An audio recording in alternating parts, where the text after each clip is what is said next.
ಬೆಳಿಗ್ಗೆ ಯಾವಾಗ 6 ಗಂಟೆ ಆಗುತ್ತೋ ಅಂತ ರಾತ್ರಿ ಎಲ್ಲ ಕನ್ವರ್ಷನ್ ಕೂತ್ಕೊಂಡಿದ್ದು. ಬೆಳಿಗ್ಗೆ ಯಾವಾಗ ಆಗುತ್ತೋ ಅಂತ ಗೊತ್ತಿದ್ದು ಬೆಳಿಗ್ಗೆ 5 ಗಂಟೆಗೆ ಬಂದವರು 5 ಗಂಟೆಗೆ ಸೆಲೆಬ್ರೇಷನ್ ಸ್ಟಾರ್ಟ್ ಆಗಿದೆ. ಇನ್ನು ಸೆಲೆಬ್ರೇಷನ್ ನಿಂತಿಲ್ಲ, ಜನ ಹಬ್ಬ ಮಾಡ್ತಾ ಇದ್ದಾರೆ. ಪ್ರತಿಯೊಬ್ಬರು ಸಿನಿಮಾ ನೋಡಿ ಯಾರ್ಯಾರಿಗೆ ವೆಜ್ ಊಟ ಇಷ್ಟನ ಅವ್ರಿಗೆ ಫಸ್ಟ್ ಹಾಫು, ನಾನ್ ವೆಜ್ ಬೇಕಾದವರೆಲ್ಲ ಸೆಕೆಂಡ್ ಹಾಫಲ್ಲಿ ಬಂದು ನೋಡಿ.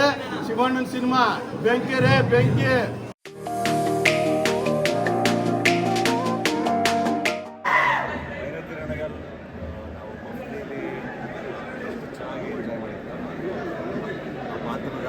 ಇತಿಹಾಸನ ತುಂಬ ಚೆನ್ನಾಗಿದೆ ಅಂತ